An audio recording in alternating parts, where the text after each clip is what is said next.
She had everything until she had to hide her own face to survive. When beauty becomes a curse and staying unseen is the only way to stay alive, how far would you go? This is a story of obsession, betrayal, and a deadly game for survival.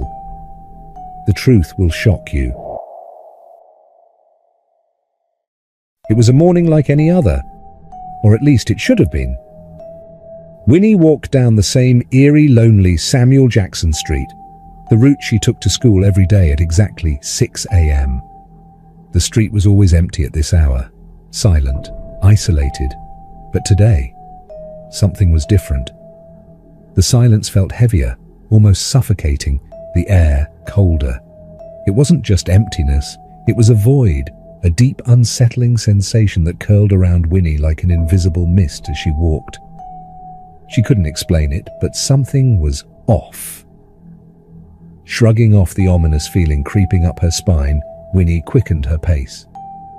Her school was still miles away, but just as she took a few more steps, a voice, low and rasping, called out behind her, "Winnie!" Winnie froze. Her breath hitched. A sudden chill coursed through her veins. Slowly she turned, her heart hammering in her chest. The vision wasn't clear at first, and then she saw it. A frail, haggard old woman stood a short distance away, leaning heavily on a crooked walking stick. Her gaze, piercing and unsettling, locked onto Winnie's with an intensity that made her stomach twist. A shiver ran through her.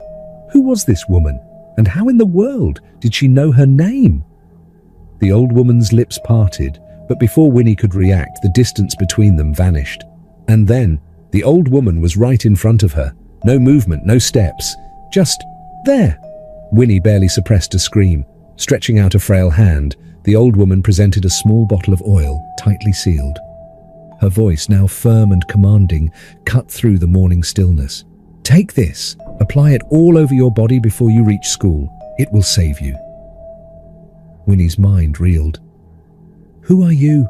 she wanted to scream. Instead, she whispered, "How do you know my name? And why should I take something from a total stranger?" The woman said nothing more. She simply placed the bottle on the ground, turned and began to walk away. Before Winnie could blink, the old woman was gone, vanished into thin air. Winnie's body trembled. The street was empty again, as if the woman had never existed. A fresh wave of terror gripped her. Her legs begged her to run, to flee from whatever had just transpired. Yet, something stopped her. Her gaze fell on the bottle. Tiny, harmless looking, yet radiating an inexplicable energy. A war raged inside her mind. Had she just encountered something divine? Was this a warning? A blessing? A curse? With heart pounding, Winnie bent down, hesitated for a moment, then picked up the bottle. And against every rational thought, she decided to follow the woman's instruction. Blossombried High was empty when Winnie finally arrived. As always, she was the first to step through the school gates. A heavy sigh of relief escaped her lips. She had made it. Whatever that strange encounter had been, it was over now, or so she thought. She had barely taken 5 steps toward the school building when a hand suddenly tapped on her shoulder from behind. Winnie spun around to see who tapped her, but it was too late. A masked man, standing just inches away, flung a scalding liquid directly onto her face. Her vision blurred. Pain. Unimaginable, searing pain. Winnie screamed. Her skin was burning, her face was melting, her hands on fire. The man immediately vanished into the morning mist. Winnie's screams tore through the schoolyard. She clawed at her burning skin, the acrid scent of something terrible filling her nostrils. Her hands, her face, her entire being was on fire. Acid. Someone had poured acid on her. With vision blurred by tears, Winnie staggered, then bolted blindly to the girls' bathroom.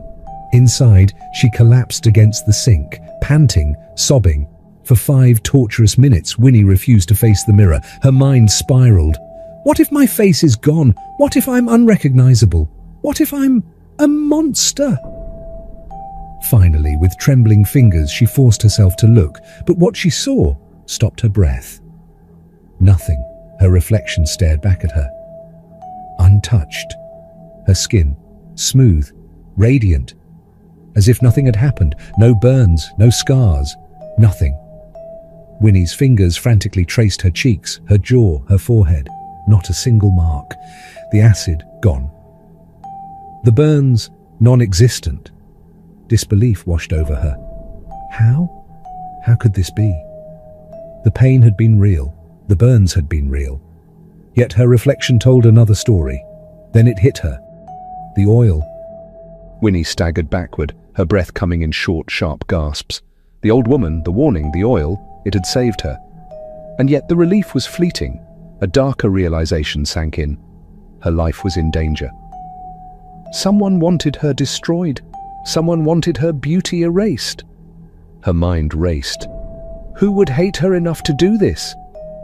Who could be so filled with envy, so ruthless that they would try to mutilate her forever? And the most chilling question of all, who was the old woman? Who was the masked man? Winnie had to find out. She had to uncover the truth. But the answer might be more terrifying than she could have ever imagined. Still shaken from the horrifying incident, Winnie fled from school that morning before the other students could arrive. She sprinted through the quiet streets, her heart pounding like a war drum, her breath ragged with fear and fury. But as she ran, something caught her eye. A motorcycle shop. Something inside her made her halt abruptly. She stood there staring through the glass, her mind racing, and then, as if possessed by an unshakable resolve, she stepped inside. Moments later, she emerged, gripping a helmet tightly in her hands. Without a second thought, she hurried home. The moment Winnie burst through the front door of their grand mansion, her mother, Thelma, was there, pacing the sitting room, anxiety carved deep into her features. The instant she laid eyes on her daughter, her trembling hands clutching a strange helmet, panic seized her. What happened to your face?" Thelma's voice quivered with desperation. Winnie's eyes burned with rage. "Someone in school is trying to steal my beauty and destroy my face," she spat through clenched teeth. Before Thelma could utter another word, Winnie bolted up the stairs, slamming the door to her room behind her. She rushed to the bathroom, scrubbing at the burns on her face, washing away the remnants of the attack. Then she turned to her mirror. For the last time, she studied her reflection. This face, her face, was a target. Whoever had planned to scar her for life had to believe they had succeeded. She could not afford to let them know she had survived unscathed. If she was going to uncover the truth, if she was going to unmask the man behind the attack, she had to be smarter. No one would believe her story if her face remained unscarred, and her enemies could never suspect that she was still the same Winnie. Standing before the mirror, Winnie looked at her face for the very last time. Then she devised a plan, one that would expose those who had tried to ruin her. With unyielding determination, she lifted the helmet and placed it over her head. From that moment on, she would never take it off. From that moment on, she was a new Winnie. She became someone else. From that day forward, Winnie lived under a new identity, one she would not abandon until her enemies were brought to their knees, and that was how the story began. Before the fateful day of February 11th, before the first attempt to erase her beauty, Winnie had been known far and wide for her unmatched allure. Her beauty was the kind that could turn the coldest hearts warm, the kind that could draw smiles from even the most bitter souls. Her skin glowed with an ethereal radiance, earning her the nickname Snow White. She was not just another girl, she was a vision, a living masterpiece. But beauty was not the only thing she possessed. Winnie was the only child of an aristocratic family. Her parents, Damien and Thelma, adored her beyond measure. Winnie had been born into wealth, privilege, and what seemed like an unshakable life of luxury. Or so she thought. Everywhere she went, she dazzled. Her presence was magnetic. She had the kind of eyes that made people stop and stare, eyes so enchanting that they set her apart from everyone else. Even among a sea of faces, Winnie was unmistakable, and that was precisely why someone had wanted to take it all away. Winnie had only two friends, Mimi and Glory. They had been inseparable since their primary school days. But as they grew into adolescence, Winnie had blossomed differently. She was the one who stood out like a lily in a field of wildflowers, the one who captured all the attention. "Hey you, can I speak to you for a moment?" Dan called out as the three girls walked home under the scorching afternoon sun. They turned around to see him, the most intelligent and handsome boy in their class. "He's calling you," Mimi whispered excitedly to Winnie. Winnie, slightly surprised, turned to face Dan. "Are you talking to me?" she asked. But to everyone's shock, Dan shook his head and diverted his gaze. "No," he said, "I'm speaking to her." He pointed at Mimi. Mimi froze. Never in her life had a boy chosen her over Winnie. The realization sent an electric jolt through her. "Go!" Glory nudged her, eyes gleaming with excitement. The two girls could hardly contain their joy. Finally, someone was noticing Mimi instead of Winnie. Mimi, blushing, walked toward Dan, her heart pounding. "You called me?" she asked softly. Dan nodded, his expression turning serious. "Yes, I want to ask Winnie out, but I'm too shy. Can you please give this letter to her and tell her it's from me?" Mimi's blood ran cold. Just when she had started to feel she was beautiful too, the letter in Dan's hand, staring right in her face, destroyed whatever confidence in herself she had left. Dan had called her not because he wanted to ask her out, as she had expected, but rather to use her as a tunnel to get to Winnie. A slow, cold resentment crept into her chest, but she forced a smile. "Of course," she said, taking the letter with a calculated grin. "I'd be happy to help." Dan sighed in relief. "Thank you. Please make sure she gets it." Mimi turned and walked back to her friends, slipping the letter into her bag as she went. "So, how did it go?" Glory asked eagerly. "Oh." Mimi hesitated, then smirked. "Dan said he likes me and wants to take me out on a date." Glory seemed overly excited this time that it was Mimi and not Winnie who was getting the attention for a change. Winnie, on the other hand, was genuinely happy for her friend Mimi. Though she too had a crush on Dan, she truly did not mind if he had chosen Mimi instead. "See," Winnie said to Mimi with a smile. "I always tell you that you are beautiful. You really have to start seeing it yourself," Winnie said warmly to Mimi. She meant every word. She had always wanted Mimi to see her own worth, and she was genuinely happy for her. Unknown to Winnie, that jealousy had already begun to creep into the hearts of her two childhood best friends, and this jealousy had begun to turn into hatred. Hatred that had now made Mimi begin to lie and cheat, just based on her own insecurities around Winnie. Dan's love letter never reached Winnie, and so he spent days believing she had cruelly rejected him. A few days at school, before the incident, as Winnie wandered the school garden, Sandra, a classmate, suddenly approached her, her face tense with urgency. "There's something you need to know," Sandra whispered. "Stay away from the people you call friends. They are not who you think they are. Don't say I didn't warn you." And with that, she was gone before Winnie could even ask what she meant. Winnie stood frozen, her mind racing. Why was Sandra warning her? What did she mean? Before she could dwell on it, Mimi's voice called from across the field. "Winnie, hurry up! We're going to be late for practicals." Winnie hesitated, glancing in the direction Sandra had vanished. Then, with a sigh, she pushed the warning aside and walked toward her friends.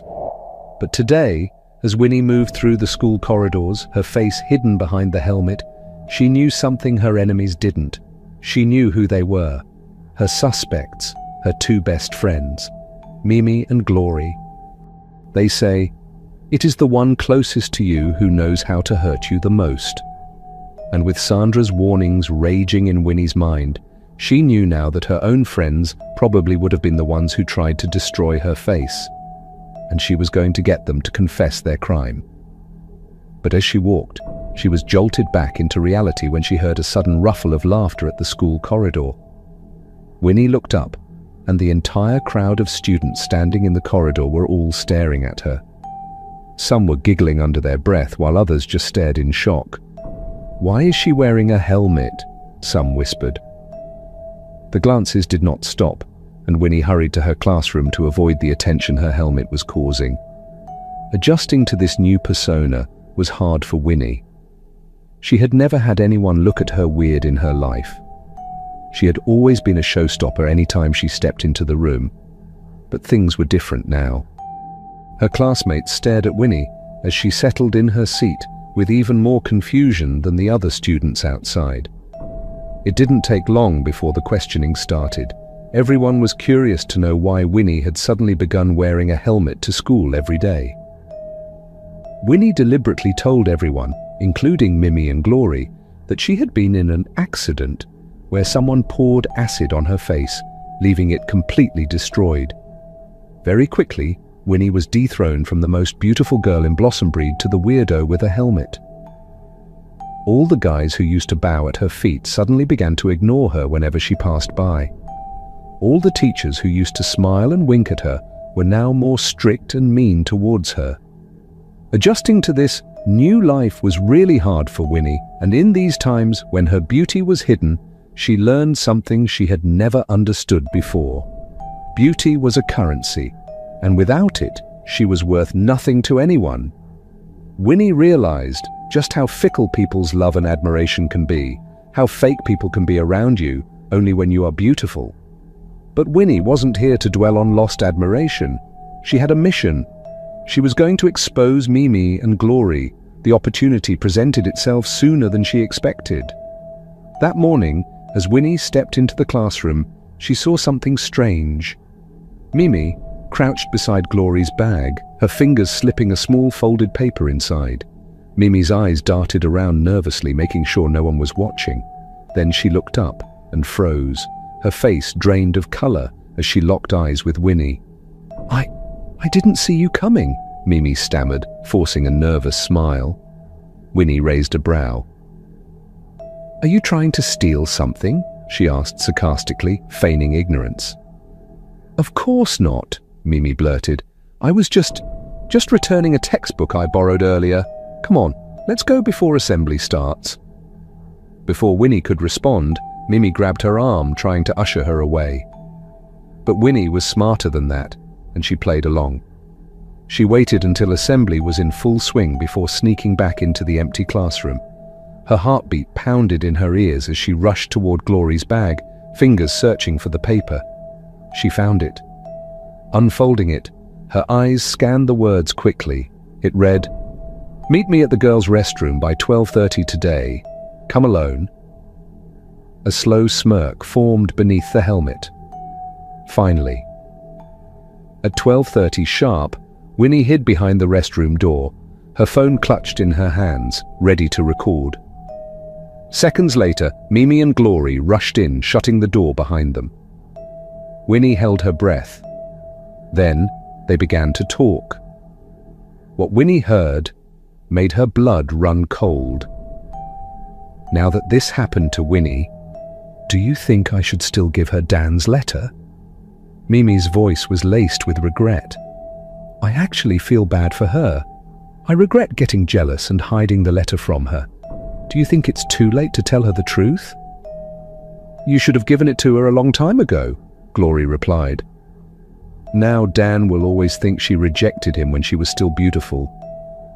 And after what happened, he'll never want her now." Winnie's fingers tightened around her phone. They were talking about a letter and jealousy. But nothing about the masked man, nothing about the acid, nothing about the setup. As the girls left the restroom, heading out to look for her, Winnie remained frozen in place. Rage burned through her veins. This wasn't the confession she wanted. She didn't care about a stupid letter. She didn't care about Dan anymore. She wanted justice, and she wasn't stopping until she got it. That evening, she stormed out of school, her helmet firmly in place. She refused to wait for her so-called friends. She was done playing games. Then, she saw it. Her father's car. It was parked by the corner, waiting for her. Winnie frowned. This was odd. Her father never sent the driver to pick her up from school. The tinted window slowly rolled down as if inviting her in. Confused but relieved, Winnie stepped forward and slid into the back seat. The door shut behind her with a quiet click. She turned to the driver. "Good afternoon, sir," she greeted politely. Silence. No response. The car began to move. Winnie settled back, assuming he hadn't heard her. But then the car picked up speed. Faster, faster. Something was wrong. Winnie's pulse quickened. Slowly, she leaned forward, trying to get a glimpse of the driver's face through the rearview mirror. And that's when she saw it. Not one, but two masked men sat in the front seat. Her blood turned to ice. This wasn't her driver, and this wasn't a ride home. This was a kidnapping. "Where are you taking me? Who are you?" Winnie screamed in panic, her voice trembling as she finally caught a glimpse of the driver's masked face. Her pulse pounded in her ears, her breathing ragged with fear. But the men remained silent, their grip firm, their expressions unreadable. "If you scream, we'll throw you out of this moving car." One of the men finally spoke, his voice hoarse and emotionless, as if he had uttered such threats countless times before, and meant every word. The car sped down the darkened road, the world outside blurring into streaks of colour. Winnie could barely process what was happening. She was being kidnapped, inside her own father's car. Where are my parents? What have these men done to them? Then, something sent a chill down her spine. The road they were taking, it was familiar. It led to her father's house. Her breath hitched. Had these men already killed her parents? Were they now taking her back to finish what they started? A dizzying wave of terror washed over her. Unable to bear the suffocating fear, Winnie's vision blurred, and the world around her faded to black. Hours later, Winnie lay motionless on the cold, hard ground. Darkness pressed in around her. Where am I? Still unconscious, her mind whispered desperate thoughts. I failed. Whoever tried to destroy me must have found out I was saved, that I had been hiding behind the helmet all this time. And now they've come to finish what they started. Regret tightened around her like a vice. I should not have waited. I should have gone to the authorities. But is it too late now? For me, for my family, for my future? She gasped as her body jolted back to life. She was awake, conscious, terrified. Then, without warning, someone yanked the helmet off her head. Dazed and disoriented, Winnie's eyes darted upward, adjusting to the dim light. A group of armed men loomed over her. Her heart nearly stopped. These weren't Mimi, nor Glory. Then suddenly, one of them stepped forward and took off her mask. Winnie's blood ran cold. It was her mother. Thelma stood in front of her, eyes dark with rage, her hands steady as she pointed a gun directly at Winnie's head. "I will be the one to end you for good," she spat, her voice venomous with hatred. Winnie felt her entire world shatter in an instant. Her mother? No, this had to be a mistake. A nightmare. Winnie froze, her lips trembling as she tried to form words, trying to understand. Mom? We need to get out of here, she stammered. These men, they're trying to kill me. Her voice cracked, thick with terror. But Thelma didn't move, didn't flinch. She simply stood there, her gun unwavering, her expression void of any emotion. The silence between them was deafening. Then realization struck like a lightning bolt. Winnie's breath hitched, her throat tightened. "Mom?" she whispered. "Why are you pointing a gun at me?" Tears welled in her eyes as she tried to blink away the horror unfolding before her. "Please, tell me what's going on. Where is Dad? Mom, why are you doing this?" But Thelma's response was chilling. She cracked the rifle, loading a bullet into the chamber with a deafening click. She hadn't come to talk. She had come to kill. "You brat!" Thelma seethed finally. "You're like a cockroach that refuses to die. I tried everything to end you, but somehow you keep surviving. But today there will be no escape." Winnie's entire body shook. "Mother, Please, whatever I have done to you, I'm sorry. I promise to be good. Please, don't kill me." "Don't you dare call me your mother," Thelma screamed, her voice cracking with fury. "I am not your mother. I was deceived, tricked into raising the child of my worst enemy. If I had known the truth from the start, you would have never lived to see your first birthday." Winnie gasped. Her body turned ice cold. What are you talking about, Mother?" Thelma's face twisted with bitterness. "I'll tell you exactly what I mean." Her grip on the gun tightened. Her voice was steady but filled with venom. Then she began. "You are Hannah's daughter, the child of a maid. A disgusting, worthless maid." Winnie's stomach twisted into knots. Her mind reeled. No, this wasn't real. This wasn't happening. Thelma's eyes gleamed with hatred.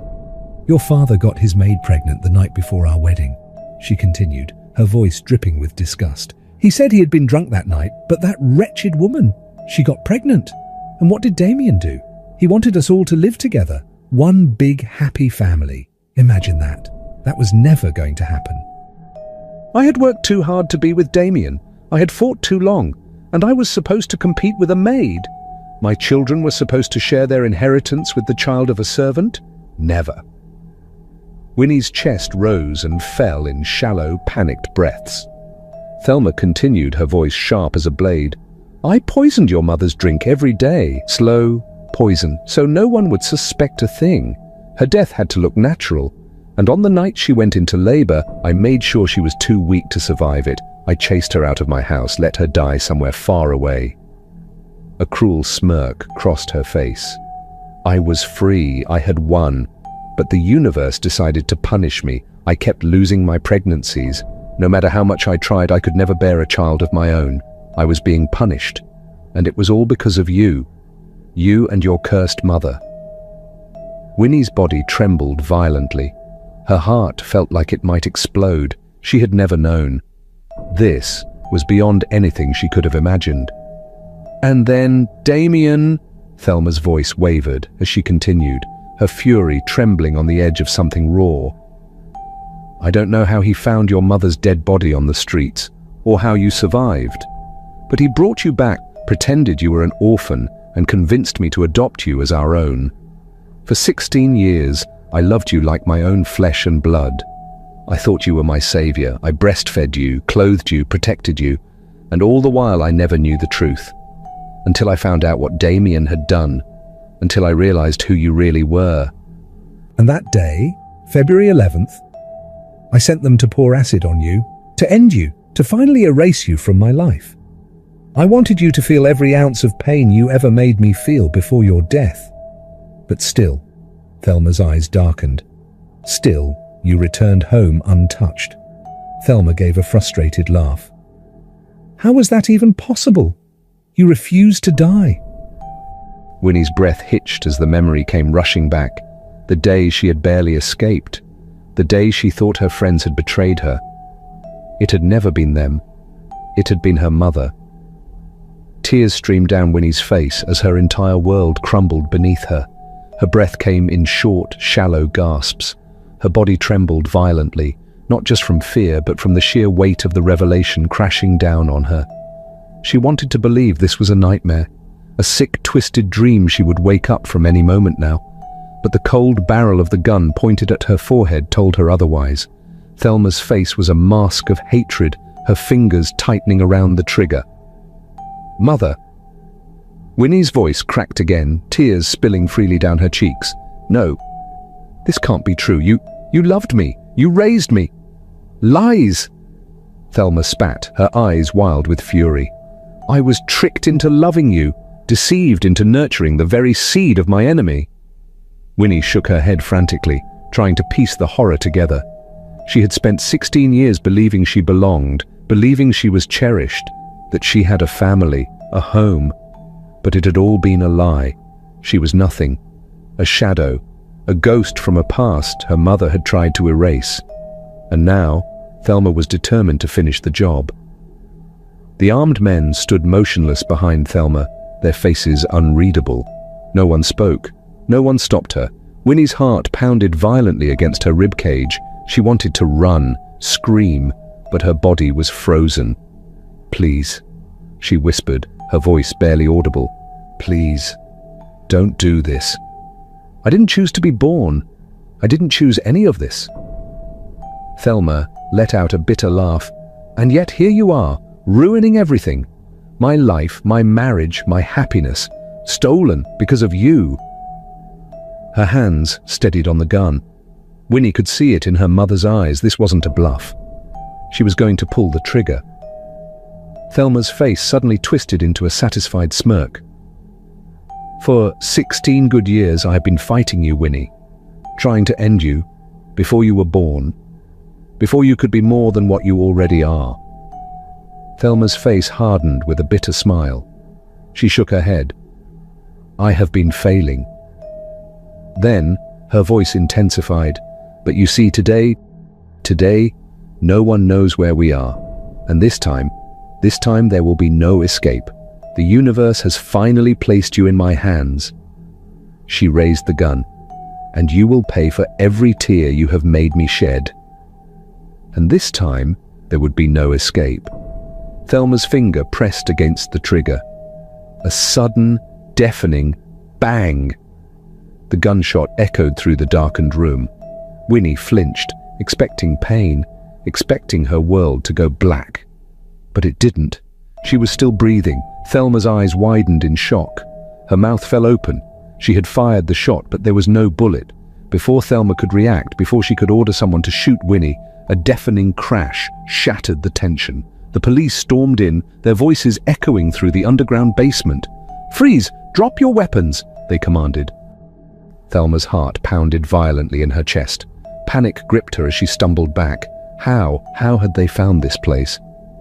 This secret underground chamber, one that no one in the world was supposed to know about.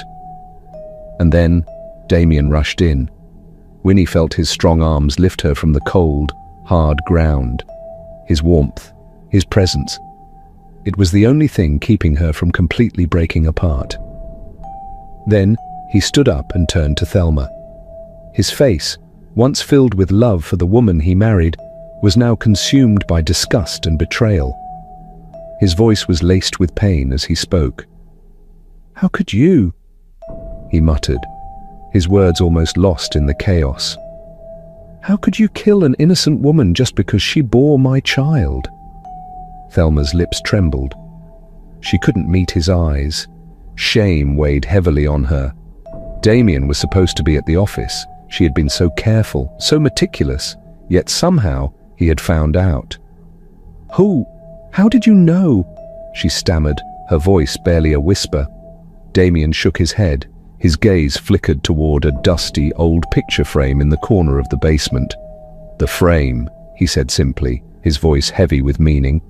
Thelma followed his gaze, and when her eyes landed on the frame, her breath caught in her throat. The frame. Memories came rushing back. She remembered Damien telling her years ago about his wealthy parents and the secret security measures they had installed throughout the mansion. Hidden cameras were embedded in small, unassuming picture frames.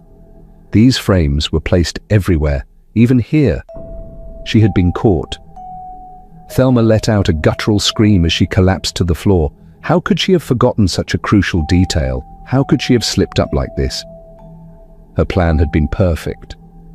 Kill Winnie, bury her in the underground basement where no one would ever find her, and be rid of the cursed girl forever. But now, it was all over. She lunged toward Winnie in a final act of desperation, but before she could get close, cold steel closed around her wrists. The snap of handcuffs sealed her fate. Thelma and her accomplices were dragged out of the mansion, their reign of terror finally over. Winnie sat quietly in the hospital bed as Damien held her hand. "I'm so sorry," he whispered, his voice thick with emotion. "For everything you had to go through. You are my daughter, my flesh and blood. And it never mattered who your mother was. You will always be my child, and I will always protect you." Tears welled in Winnie's eyes. For the first time in her life, she felt truly safe. When she returned to school, a sense of normalcy washed over her. The air felt fresher, the breeze cooler as it glazed over her naked skin, and for the first time in what felt like an eternity, Winnie could walk freely. Mimi and Glory spotted her from a distance. Their eyes widened in shock and excitement as they rushed toward her. "Winnie, your face!" Mimi gasped, barely able to contain her joy. We thought you'd never take that helmet off again," Glory added, guilt evident in her voice. They hesitated, then exchanged nervous glances before lowering their heads. "We need to tell you something," Mimi started, her voice small. We were jealous of you. We hid Ajik's letter." But before they could continue, Winnie held up her hand, stopping them.